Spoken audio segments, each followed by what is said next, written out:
Moi, j'ai vécu ça comme une psychanalyse euh, du clavier, si vous voulez. Hein. C'est-à-dire quelqu'un qui vous apprend, avant de vous apprendre à jouer de l'instrument, qui vous apprend à jouer avec votre instrument, avec vous-même. Il fait partie de moi, quelque part, Jean, vous savez. Ce qu'il m'a apporté est tellement... Il n'y a pas de... Il n'y a pas de qualificatif pour ça. C'est énorme, c'est énorme. J'enseignerais pas comme j'enseigne si je ne l'avais pas connu.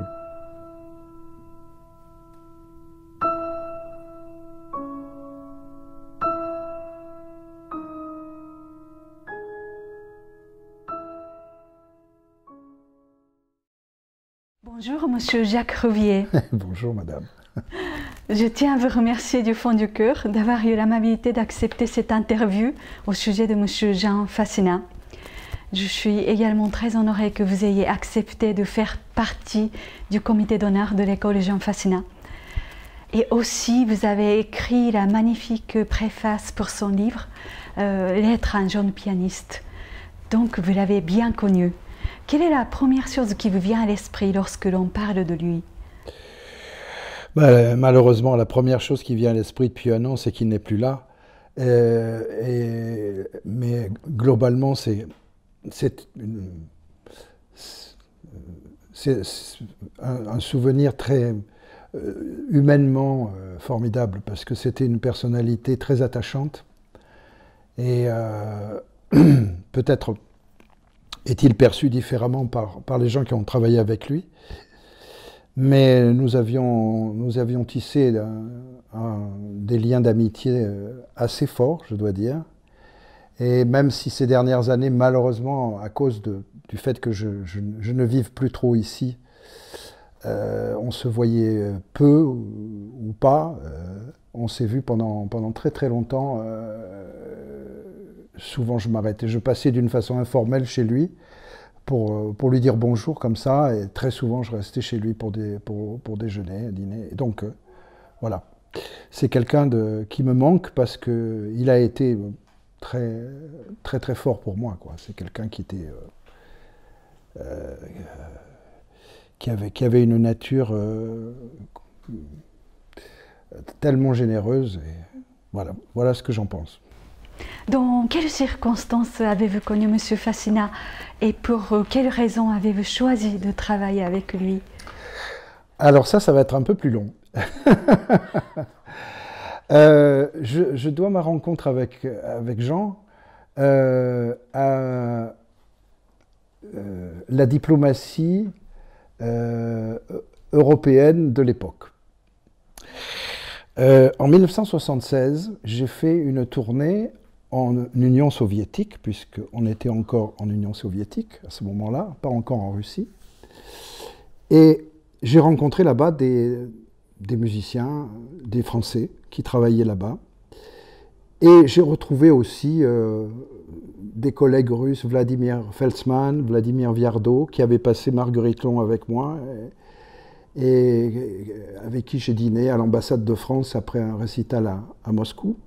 Et je suis parti de là avec l'envie absolue d'aller travailler à Moscou. Parce que je sentais quelque chose au fond de moi qui n'était pas abouti. Bon, j'ai fait une tournée Ravel là-bas. J'ai joué uniquement la musique française. Bon, quand on est français, on est dedans, donc on a un mérite minimum à jouer cette musique. Mais j'avais envie d'autre chose. Et donc je rentre à Paris, je suis accueilli très chaleureusement par les organisateurs de cette tournée, et j'en profite pour leur dire, ben voilà, ça tombe très bien qu'on ait apprécié ma musique en Union soviétique, je voudrais aller travailler à Moscou. Et là, le rideau de fer est tombé, mais dans la seconde, et on m'a dit 3 ans d'attente. Et je leur ai dit, écoutez, vous êtes gentils, mais j'ai 28 ans, je ne vais pas attendre encore 3 ans. Et je me suis ouvert de ça dans les semaines qui ont suivi à un très bon ami, Augustin Dumay, violoniste, grand violoniste, tous les niveaux d'ailleurs. Et Augustin me dit, bah, écoute, Jean-Rodolphe Cars, que tu connais, travaille avec un prof qui s'appelle Jean Fassina, voilà. Et il fait un récital à l'abbaye de Royaumont, ce Jean-Rodolphe, la semaine prochaine. Je suis donc allé écouter Cars, et j'ai vu de loin Jean pour la première fois, et j'ai été très, très impressionné par ce que j'ai entendu, au niveau sonore, au niveau du piano aussi, mais bon, c'est surtout ce qui se passait avec le son. Et je suis donc rentré en contact avec Jean à ce moment-là. C'était donc, je dirais, oui, courant 76. Alors, je peux vous parler de ma première rencontre avec lui, qui a été le pire moment de notre relation.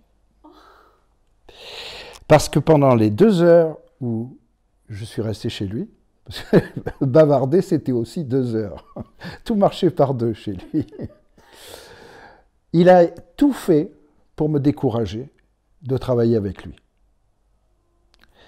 En me disant, vous comprenez, si vous venez chez moi pour que je vous dise un peu plus vite, un peu moins fort, ben, c'est pas du tout ça, c'est pas mon enseignement. Je lui ai dit, écoutez, monsieur, si je viens vous voir, c'est pas pour ça. C'est parce que je ressens, au fond de moi, je ne sais pas exactement quoi d'ailleurs, mais un manque certain, et j'aimerais beaucoup essayer de résoudre cette question dans ma vie. Et donc au bout de 2 heures, il m'a donné un rendez-vous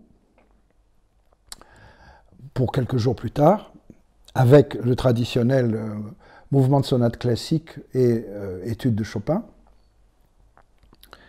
Et je suis venu chez lui, j'ai joué, et il m'a dit, comme si c'était hier, hein, vous êtes un très bon musicien, mais entre vous, votre bout du doigt et votre tête, vous n'avez aucune idée de ce qui se passe. Et je lui ai dit, je vous remercie parce que c'est ce que je suis venu chercher chez vous. Et ça a commencé comme ça. Voilà nos débuts. C'est extraordinaire. Et après, bon, le régime normal, 2 fois par semaine, formidable. Mais je suis très impressionnée qu'un pianiste de haut niveau comme vous, connu à l'échelle mondiale, ait pu se remettre en question justement pour explorer une nouvelle approche instrumentale, quitte à faire peut-être une pause dans sa carrière. Quelles ont été pour vous les forces intérieures nécessaires pour entreprendre une telle démarche? C'est très simple, hein. C'est besoin de vérité. Besoin de se connaître bien et de pouvoir exprimer complètement ce qu'on a envie de dire. Et bon, je sentais que dans un certain répertoire, ça n'était pas aussi abouti que ce que j'aurais voulu. Et en fait, j'ai trouvé chez lui exactement ce que je cherchais, c'est-à-dire cette connaissance de soi-même. Hein. C'est une sorte de... Je ne veux pas dire des choses trop compliquées, mais moi j'ai vécu ça comme une psychanalyse du clavier, si vous voulez. Hein. C'est-à-dire quelqu'un qui vous apprend, avant de vous apprendre à jouer de l'instrument, qui vous apprend à jouer avec votre instrument, avec vous-même. Donc, le développement des sensations de poids, d'abord, ensuite le toucher. Je me souviens de cette phrase extraordinaire quand il disait « Vous vous rendez compte ?» Bon, on se vous voyait au début, après on était copains, comme si on était frères. Mais pendant les 2 ans où j'ai travaillé avec lui, c'était très, très distant. Mais normalement, je veux dire. Quand vous posez vos doigts sur le clavier, vous vous rendez compte, vous allez produire un son. Vous vous rendez compte du côté miraculeux de ça.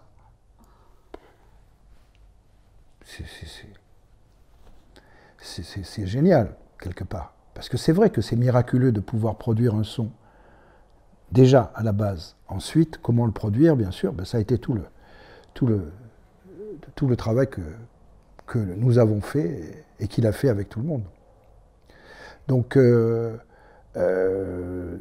cette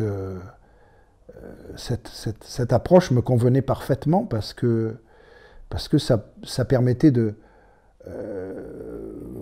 vraiment d'aller au bout de soi. Ça demandait une énorme concentration, à la fois sur les exercices qu'il suggérait et sur l'écoute, bien entendu. Parce qu'aucun exercice n'est valable si l'écoute ne suit pas. Et son exigence à ce niveau était, vous le savez bien, était phénoménale, quoi. La patience.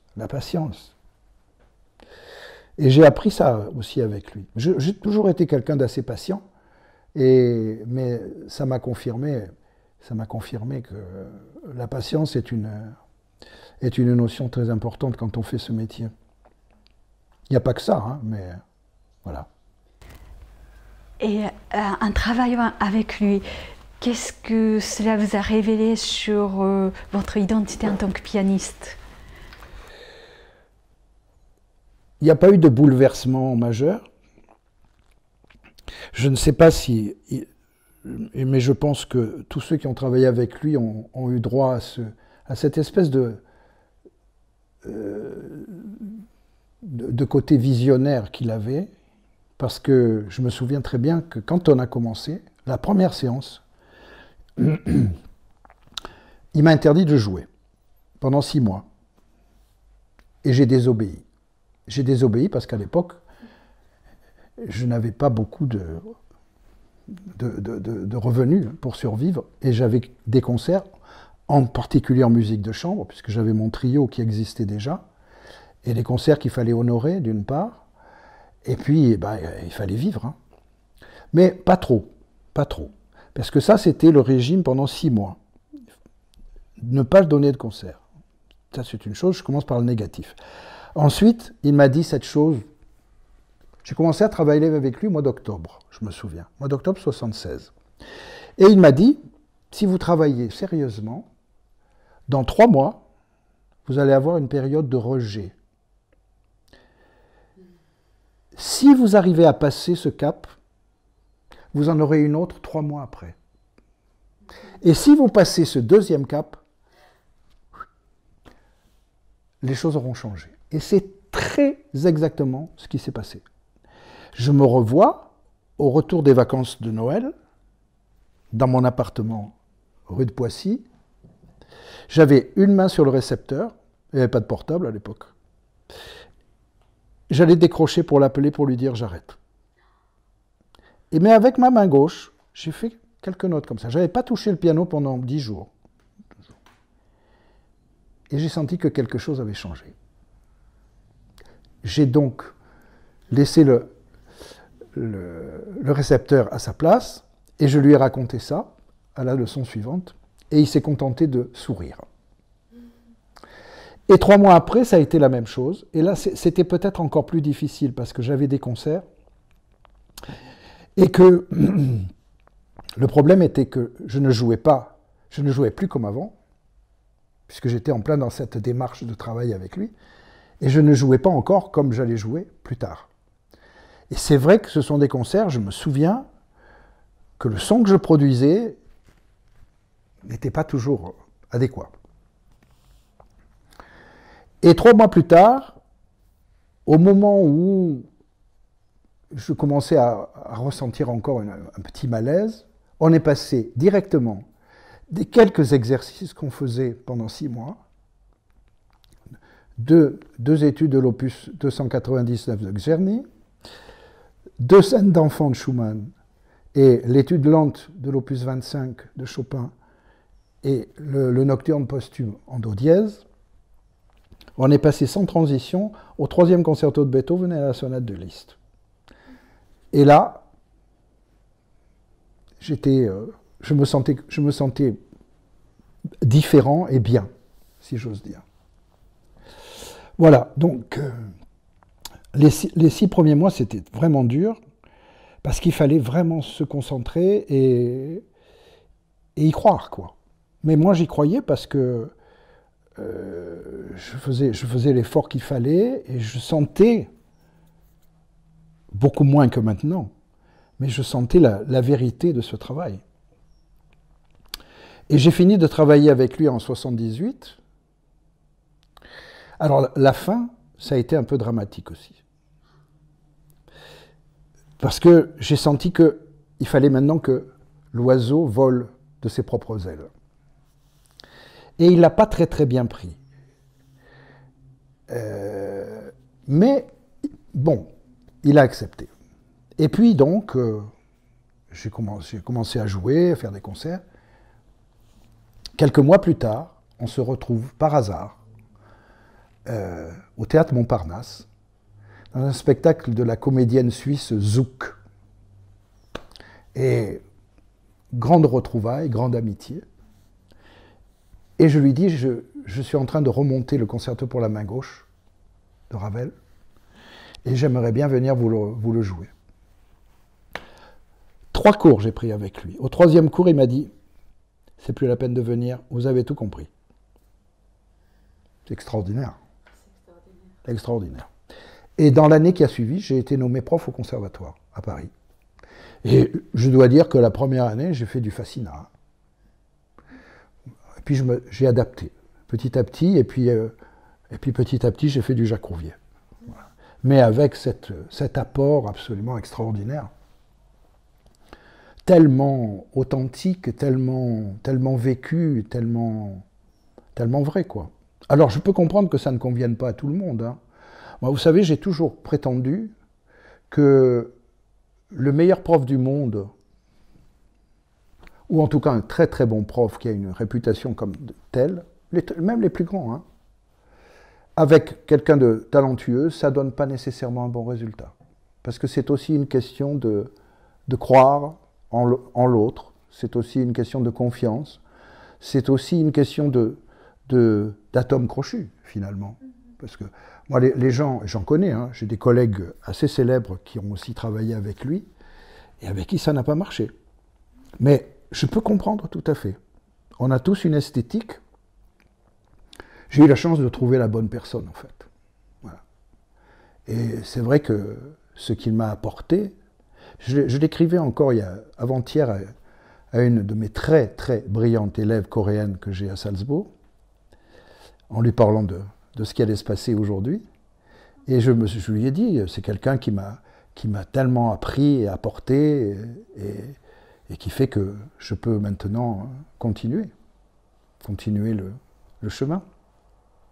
Parce qu'il y a pour moi, il y a quand même une évidence dans tout ce qu'il disait. Bon, c'est quand même pas un hasard s'il a travaillé pendant 5 ans avec un élève de Neuhaus. Hein.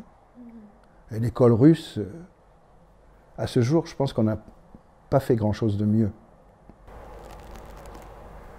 Et justement, pour moi, M. Fassina était l'un des rares maîtres qui était capable d'expliquer de façon limpide, étape par étape, les mouvements nécessaires à l'expression du son. Quelles ont été vos impressions à ce sujet? Il y avait cette recherche de cohérence parfaite entre le corps et l'esprit. Bien sûr. Pour moi, ce qui était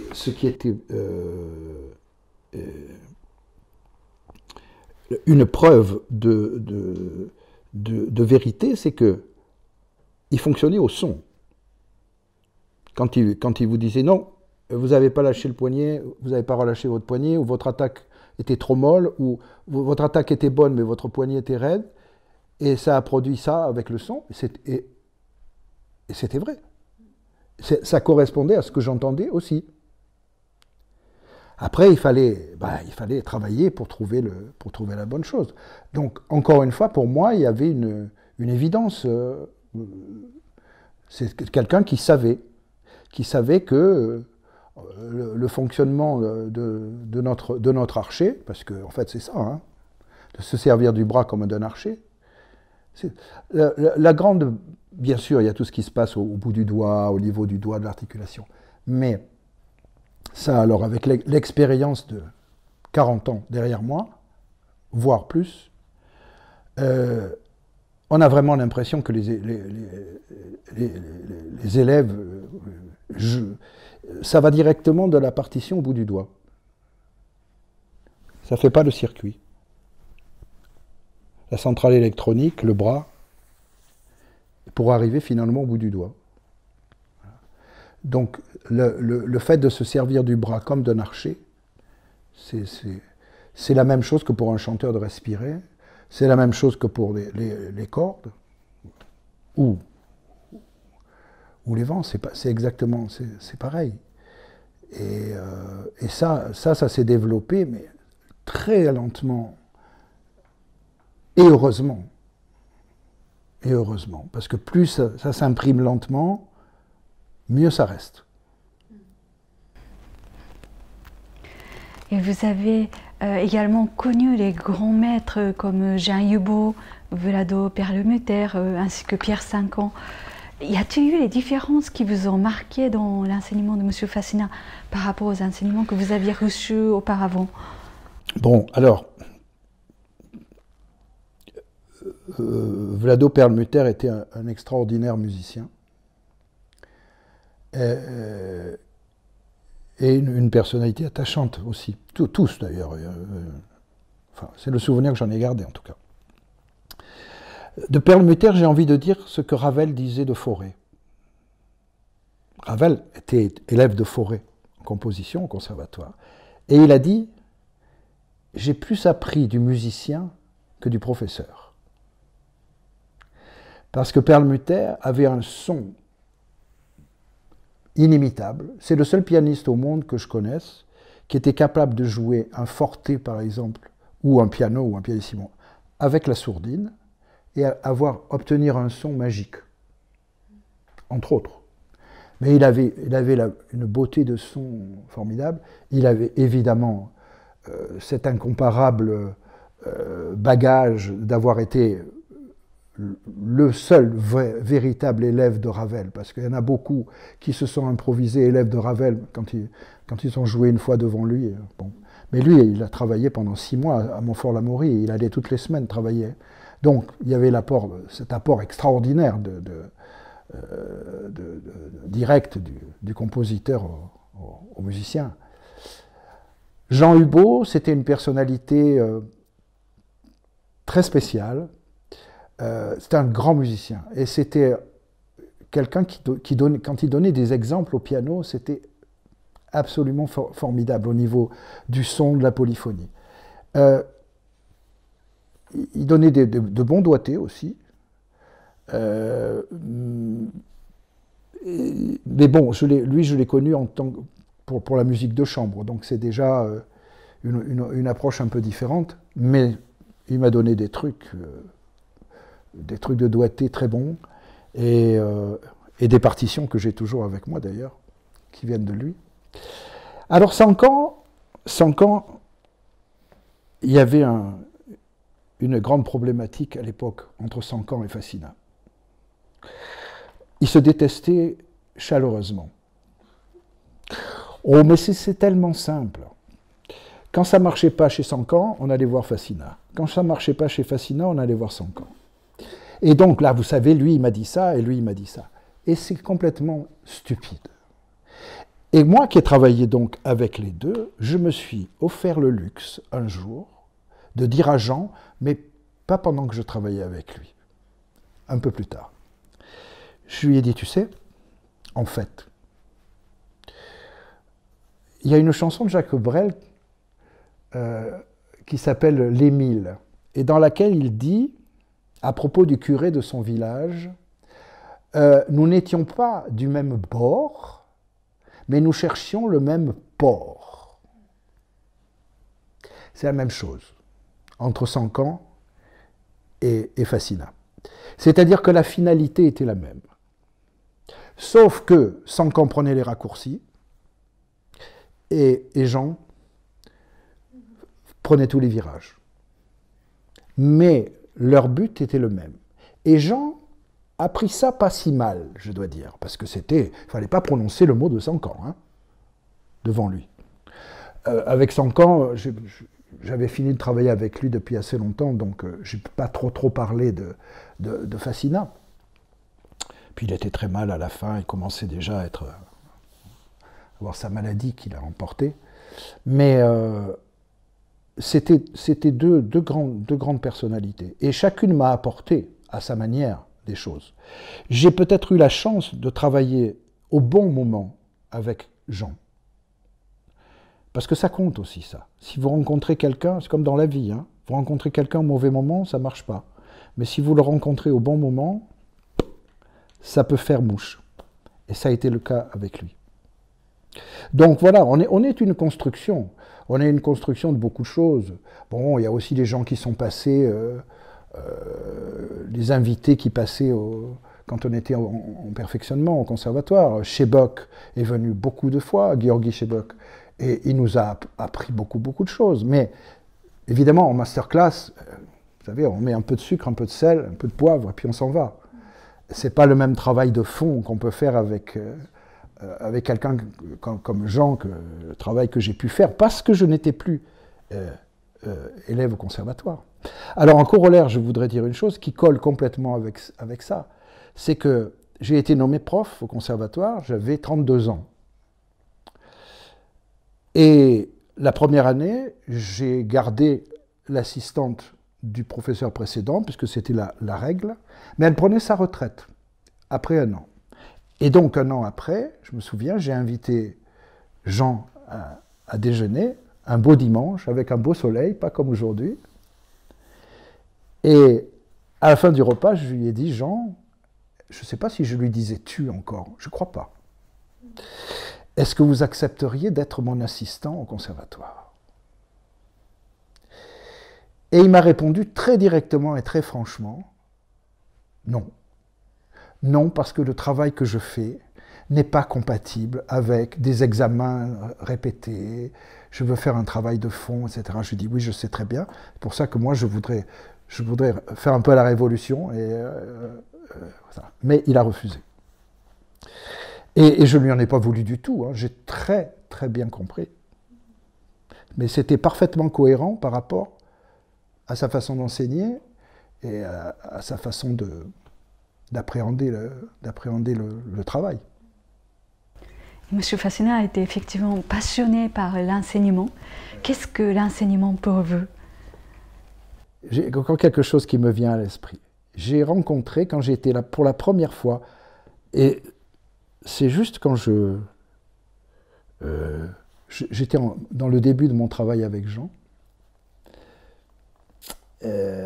Non, j'avais fini, puisque c'était en 1980, et que j'étais donc prof à Paris depuis déjà un an.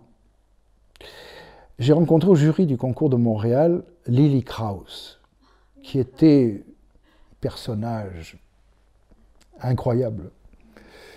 Justement, on a parlé d'elle avec M. Olivier Gardon récemment. Ah oui, oui. On avait envie de lui dire, vous savez, l'Empire d'Autriche-Hongrie, c'est quand même fini depuis un certain temps. Parce qu'elle s'habillait d'une façon extravagante. Mais c'était quelqu'un de tellement vivant et tellement fin et tout. Et elle m'aimait bien, elle avait l'âge que j'ai maintenant, presque, et moi j'avais 32 ans. Et un jour elle me dit, en anglais, mais bon, elle me dit, vous savez, ou tu sais, moi, parce que je lui posais des questions sur le métier, sur la musique, etc. Parce que c'était, quand vous avez une légende vivante devant vous, vous essayez d'en savoir un peu, hein, comme le jour où j'ai rencontré Samson, et où on a parlé 2 heures en tête à tête, une année avant qu'il disparaisse. Et ça, c'est toujours très... Enfin, ce sont des événements rares de notre vie, quoi. Et elle m'a répondu, tu sais, moi, quand j'écoute la musique, quand je fais de la musique, quand j'enseigne la musique, je suis toujours moi-même, avec un grand thème. Et je suis absolument toujours sûr. Mais de la seconde où ça s'arrête, je ne suis plus sûr de rien et je n'existe que d'une façon très secondaire. Et ben avec tout le respect d'une très grande dame comme ça, qui a fait une si grande carrière, c'est un peu ça pour moi. C'est-à-dire que je dirais, oui, que l'enseignement est une seconde nature, mais seconde par rapport au fait que je suis un être vivant pour l'instant, mais c'est ma première nature en fait. L'enseignement, c'est un compromis entre beaucoup de choses. L'envie d'aider l'autre, et voilà, il y a un côté très social pour moi dans l'enseignement. Les gens me disent souvent, mais tu n'en as pas assez d'enseigner, parce que ça fait quand même, je ne sais plus de 45 ans que j'enseigne, au moins. Ouais. Oui. Et je dis, mais vous n'avez pas compris. Alors ça, c'est au 4e degré, au 5e degré, parce qu'il y a d'abord le plaisir de le faire, le contact humain, hein, ce que je viens de dire, l'envie d'aider, l'envie de transmettre, etc. Et puis, d'avoir une très grande famille, finalement. Parce que moi, je n'ai pas de famille privée, mais j'ai une grande famille, pas publique, mais musicale, en tout cas. Je leur dis, vous n'avez pas compris que pour moi, c'est un jeu, l'enseignement. Ce jeu consiste, quand j'entends quelqu'un, à essayer le plus vite possible de déterminer qu'est-ce qui ne va pas. Et par rapport à ce qu'est-ce qui ne va pas, d'essayer de lui donner les remèdes nécessaires pour que ça aille mieux. Alors c'est vrai, je dis souvent que dans les 2 minutes, après 2 minutes, j'ai compris, quelquefois moins, quelquefois un peu plus, quand j'entends quelqu'un pour la première fois. Et puis après, évidemment, ça se transforme. Quand on fait travailler quelqu'un tous les jours, enfin, toutes les semaines, c'est aussi, le jeu prend un autre, c'est comme un jeu de construction, quoi. Prend un autre aspect. Mais donc c'est vrai que l'enseignement, moi je pense que j'ai eu un parcours, j'ai fait des études, bon, j'ai passé des concours internationaux, j'ai eu quelques prix, et j'ai commencé à faire beaucoup de musique de chambre avec mon trio. Donc j'ai un parcours un peu en zigzag comme ça, pas très bien. Et finalement, j'ai été nommé prof à Paris, j'avais 32 ans, ce qui était très jeune. J'étais parmi les tout premiers très jeunes. Mais c'était mon truc. C'était pour ça que j'étais fait. Donc je n'ai aucun regret de quoi que ce soit. Et M. Fassina a justement passé beaucoup de temps à écrire les doigtés pour chaque élève. Le doigté était un des piliers de son enseignement.